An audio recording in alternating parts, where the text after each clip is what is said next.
எல்லாருக்கும் வணக்கம். இன்றைக்கி புத்த கோட்பாடில் 3 வகையாக பயிற்சிகளை பிரிச்சிருக்காங்க. அதை பற்றி பார்ப்போம். ஸோ முதற் பயிற்சி என்னன்னாக்கா வாழ்வு நெறி பயிற்சி. வாழ்வு நெறி பயிற்சியில் வாழ்க்கையை எப்படி ஒழுக்கமாக வாழணுங்கிறது இருக்கும்.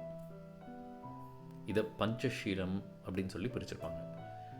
தியான பயிற்சியில் வெறும் தியானத்தை செஞ்சு அதில் படிநிலைகளை அடைஞ்சு அதில் ஞானத்தை பெறதை பற்றின பயிற்சிகள் இருக்கும். ஞான பயிற்சியில் ஸ்பெசிஃபிக்காக இன்சைட் ப்ராக்டிசஸ்ன்னு சொல்லுவாங்க. இன்சைட்னாக்கா ஒரு விஷயம் எப்படி ஆரம்பித்து எப்படி ப்ராக்ரஸாக இப்படி விழுது. அது புலனறிவில், அதாவது சென்சஸில் 5 சென்சேட் ரியாலிட்டிஸ்ன்னு சொல்லுவாங்க. 5 சென்சேட் ரியாலிட்டிஸை அப்படியே டைரெக்டாக அப்சர்வ் பண்ணி அதில் வர்ற இன்சைட்ஸை உணர்ந்து அது மூலமாக நிர்வாணம் அடைகிறது. நிர்வாணம்னா அம்மனம்னு சொல்ல வரல, rather liberation of the mind, awakening அப்படின்னு சொல்லுவாங்க. அந்த நிலைகள் அடைகிறது தான் 3வது பயிற்சி. ஸோ இப்போ will get in to the morality, ஒரு வாழ்வுநெறி பயிற்சி. இந்த வாழ்வுநெறி பயிற்சியில் நமக்கு தெரிஞ்ச வாழ்வுநெறி பயிற்சி பிரித்தோன்னு வச்சுக்கோங்களேன். தமிழ் முறையில் சொல்லணும்னா 3 வகையாக பிரிச்சுக்கலாம் நம்ம. சிந்தனை, சொல், செயல். இது 3லேயும் ஒழுக்கத்தை கடைப்பிடிச்சு அது மூலமாக எந்த ஒரு தவறும் செய்யாமல் இருந்து கெட்ட கர்மங்கள்லாம் க்ரியேட் பண்ணாமல் இருக்கிறது மூலமாக வாழ்வு நெறி பயிற்சியில் நம்ம வளம் பெறலாம். வாழ்வு நெறி பயிற்சி நம்ம வாழ்வை தொடங்கிறதுலேருந்து இறக்குற வரையும் அந்த பயிற்சி செய்கிறதுனால இது ரொம்ப ப்ராடான பயிற்சி. ஸோ இதுக்கு முடிவே கிடையாது. சில புத்த பிக்குகள் இலங்கையில் பார்த்திங்கன்னா தமிழர்களில் அடித்து விரட்டி கொன்று இதெல்லாம் பண்ணியிருக்காங்க. அவங்களுக்கு இந்த வாழ்வு நெறி பயிற்சியில் கொஞ்சம் கூட தேர்ச்சி பெறலைன்னு அர்த்தம். அவங்க சிலர் இந்த பயிற்சியில் தேர்ச்சி பெறாமையே கான்சன்ட்ரேஷன், அதாவது இந்த செறிவு பயிற்சியில் தேர்ச்சி பெற்றிருக்கலாம். ஆனால் அவங்களால முழுமையாக அவேக்கனிங் அடைஞ்சிருக்க முடியாது. ஸோ இந்த 3 வகையான பயிற்சிகள், அதாவது இந்த வாழ்வு நெறி பயிற்சி, மொராலிட்டி ஒரு ஒழுக்க நெறி பயிற்சி, கான்சன்ட்ரேஷன் அண்ட் விஸ்டம், இந்த 3த்துலேயும் பயிற்சி அடைஞ்சவங்கனால மட்டும்தான் ஃபுல் அண்ட் ஃபுல் விஸ்டம் அடைஞ்சிருக்க முடியும், ஒரு அவேக்கனிங் அடைஞ்சிருக்க முடியும். இப்போ இந்த ஒழுக்க நெறி பயிற்சி, வாழ்வு நெறி பயிற்சியெல்லாம் நமக்கு தமிழ் மொழியை சின்ன வயசுலேருந்து இலக்கணம், இலக்கியம் இதெல்லாம் படித்தவங்களுக்கு ரொம்ப சாதாரணமாக தெரியும். ரொம்ப ஃபேமஸான உலக நெறின்னு சொல்லப்படுற Thirukkural is a very best example. திருக்குறளில் இல்லாத வாழ்வு நெறி பயிற்சியே கிடையாது. எல்லா வகையான கோட்பாடுகளும் அதில் சொல்லப்பட்டிருக்கு. ஒரு நுட்பமான விஷயம் இதில், நம்ம பழங்கால சங்கத்தமிழ் எடுத்து பார்த்தோம்னா சங்கத்தமிழை 2 வகையாக தான் பிரிச்சிருப்பாங்க. எப்படின்னா அகம், புறம்னு பிரிச்சிருப்பாங்க. அகம்னா உள்ளார நடக்கிறது, புறம்னா வெளியே இருக்கிறது, இவ்வளோ தான் பிரிச்சிருப்பாங்க. திருக்குறளை பார்த்தீங்கன்னாக்கா 3 வகையாக பிரிச்சிருப்பாங்க. அறத்துப்பால், பொருட்பால், காமத்துப்பால்னு பிரிச்சிருப்பாங்க. அதாவது அறம், பொருள், இன்பம், வீடு, 4 வகை இருக்கு இல்லையா, புருஷார்த்தங்கள்னு சொல்லுவாங்க.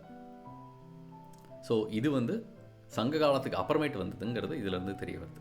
ஜஸ்ட் ஃபார் இன்ஃபர்மேஷன் இது. பை ஸோ திருக்குறள் மாதிரி அதில் சொல்லப்பட்டிருக்க நிறைய விஷயங்களை கடைபிடிச்சு, முடிஞ்ச வரையும் கடைபிடிச்சு இந்த பயிற்சியில் நாளுக்கு நாள் நம்ம தேர்ச்சி பெற்றுக்கிட்டே இருக்கணும்.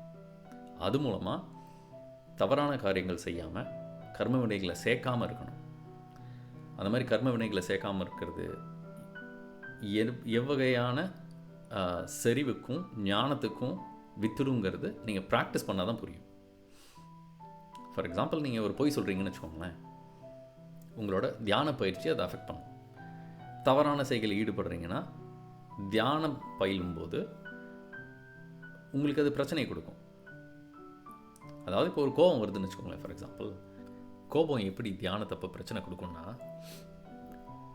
ஒவ்வொரு செறிவு நிலைகளை அடைகிறதுக்கு நாம் ஒரு பொருள் மேலே கவனத்தை செலுத்தி செறிவு நிலை அடைய போகும்போது நம்ம மைண்டு, அதாவது 6வது புலனான நம்மளுடைய மனம்ங்கிறது இந்த கோபம் மாதிரியான விஷயங்களை உண்டு பண்ணும். அதுவே எப்படி நம்ம இப்போ ஏஐயில் இந்த ChatGPT, இந்த ஏஐலாம் இருக்கு இல்லையா, அதில் ஹாலுசினேஷன்னு சொல்லுவாங்க. அந்த மாதிரியான விஷயங்களை நம்ம மனம் க்ரியேட் பண்ணும். அதுவே உருவாக்கும், அந்த கோபத்தை உருவாக்கும். அதுக்கு நம்ம ரெஸ்பாண்ட் பண்ண ஆரம்பித்தோம்னா நம்ம அஜிடேட் ஆகிடுவோம் அந்த மூமெண்ட்டில். ஆனால் இது கோபம், இது இப்படி எழுது, இப்படி விழுது அப்படிங்கிறத நம்ம நல்லா தெளிவாக பார்க்க ஆரம்பிச்சிட்டோம்னா அந்த கோபமும் அடங்கி போயிடும். கோபங்கிறது மற்றவங்க செய்கிற தவறுக்கு நமக்கு நாமே கொடுத்துக்கிற தண்டனை. இதுதான் கோபம். இதுக்கு எண்டே கிடையாது. எல்லாமே கொண்டு வரலாம். காலையில் எழுந்த உடனே பல் தேய்க்கிறதுல ஆரம்பித்து, எக்ஸசைஸ் பண்ணுறதுல ஆரம்பித்து, நம்ம உடலை நாமளே சரியாக பார்த்துக்கிறதுல ஆரம்பித்து, நம்ம சார்ந்தவங்களை பார்த்துக்கிறது, நம்ம சார்ந்தவங்க கூட ஒழுக்கமாக நடந்துக்கிறது, அவங்க கூட கண்ணியமாக நடந்துக்கிறதுல ஆரம்பித்து எல்லாமே இதில் கவர் ஆகும். இதெல்லாம் சரியாக செஞ்சிங்கன்னா அடுத்தது வீடு பேர் அடைகிறதுக்கான ஒரு ஏரியாக்குள்ளார போகிறோம். அதுதான் இந்த கான்சன்ட்ரேஷன். இந்த கான்சன்ட்ரேஷனை வந்து தமிழில் தியான பயிற்சி, செறிவு பயிற்சின்னு சொல்லுவோம். இதை புத்தத்தில் 2 வகையாக பிரிக்கிறாங்க. ஒன்று வந்து சமத்த பயிற்சி. இந்த சமத்த பயிற்சி தான் வந்து கிரியா யோகாவில் சொல்லி தருவாங்க. கிரியா யோகா, வாசி யோகம் இதெல்லாம் சொல்கிறாங்க இல்லையா. இந்த கேட்டகரியில் வர்றது தான் சமத்த பயிற்சி. விபஷனான்னு சொல்லுவாங்க. விபஷனாங்கிறது இன்னொரு வகையான பயிற்சி. பஷ்ய அப்படின்னா பார்க்கறதுன்னு அர்த்தம் சான்ஸ்கிரிட்டில். பார்க்கறது தான் பஷ்ய. விபஷ்யனாக்கா ரொம்ப நுண்ணறிவோடு பார்க்கறது, நல்லா கூர்ந்து பார்க்கறது தான் விபஷ்ய. அதுக்கு நுழைப்புல பயிற்சின்னு நான் சொல்கிறேன். நுழைப்புலனாக்கா ஒன்றுனா ஒரு விஷயம் எழுந்து ஃபாலோ ஆகிறத ரொம்ப தெளிவாக பார்க்கறது தான் நுழைப்புலம் அப்படின்னு நான் சொல்கிறேன். இதுக்கு நல்லா தமிழ் தெரிஞ்சவங்க யாராவது கமெண்ட்டில் போடுங்க என்ன வார்த்தை யூஸ் பண்ணலான்னு சொல்லிட்டு. இப்போது இந்த நுழைப்புல பயிற்சியில் பல வகையாக நம்ம தேர்ச்சி பெற முடியும். ஃபார் எக்ஸாம்பிள், நம்ம தியானம் பயிர் உட்காடுறோம்னு வச்சுக்கோங்களேன்.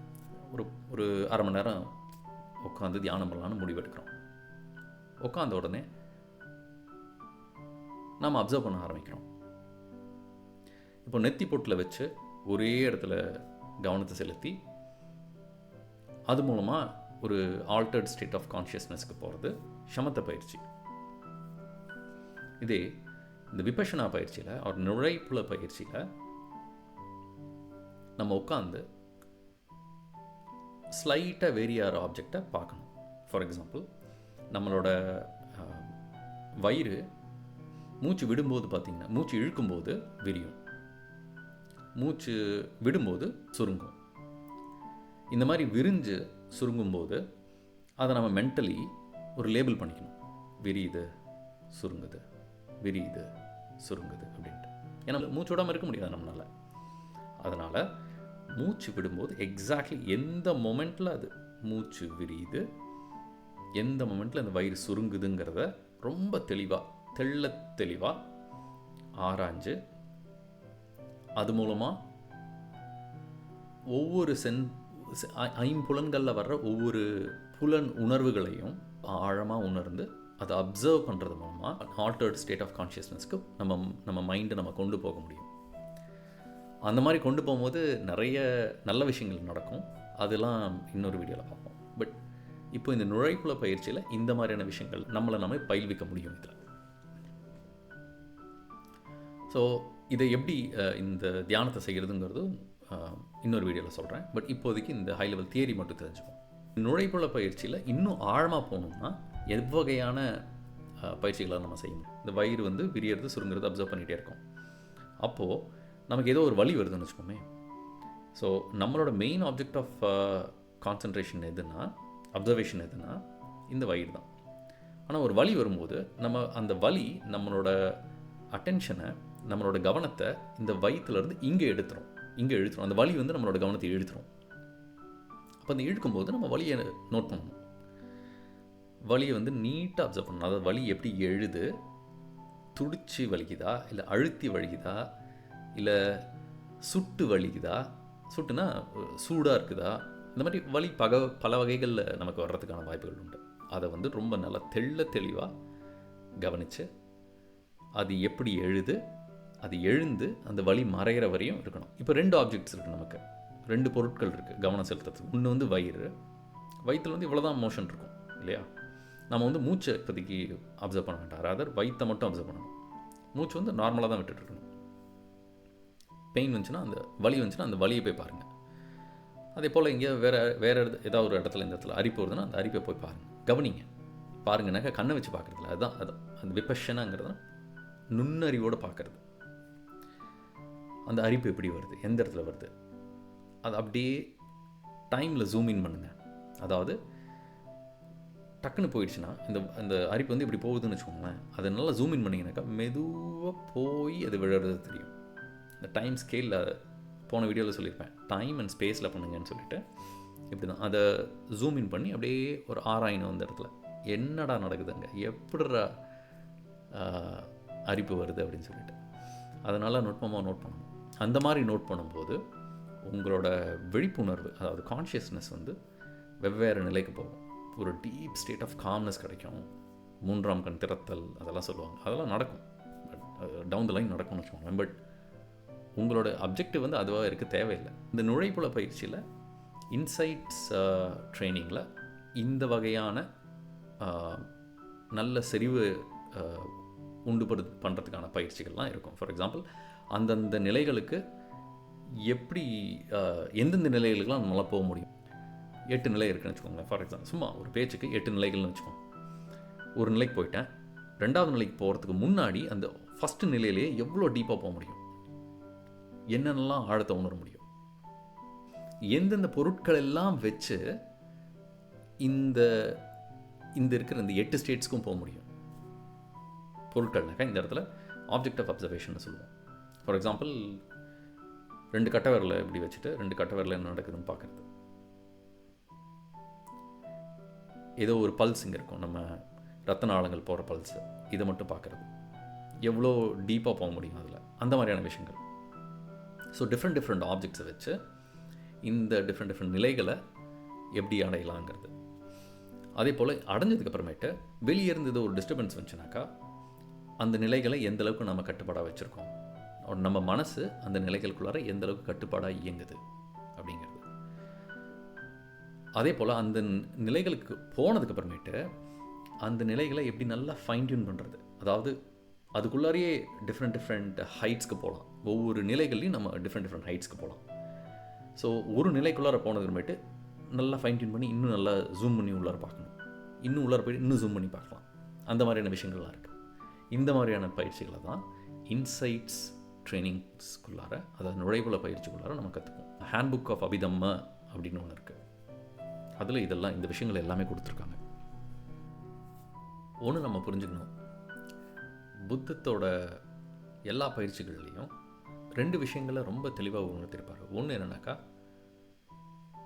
ஒவ்வொரு பயிற்சியிலையும் எப்படி சஃபரிங்கை கம்மி பண்ணுறது, துக்கத்தை எப்படி கம்மி பண்ணுறது, இன்னொன்று மைண்ட் எப்படி லிபரேட் பண்ணுறது, அதாவது அவேக்கனிங் எப்படி கொண்டு வர்றது, நல்ல ஒரு செறிவான அறிவை எப்படி பெறுறது. இந்த 2 விஷயங்களை திரும்பவும் நல்ல அறிவுறுத்திருப்பார் அவர்.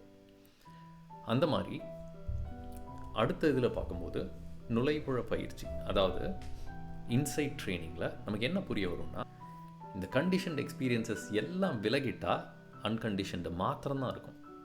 அந்த வீடு பேரை தான் புத்தத்தில் நிர்வாணம்னு சொல்கிறோம். நன்றி.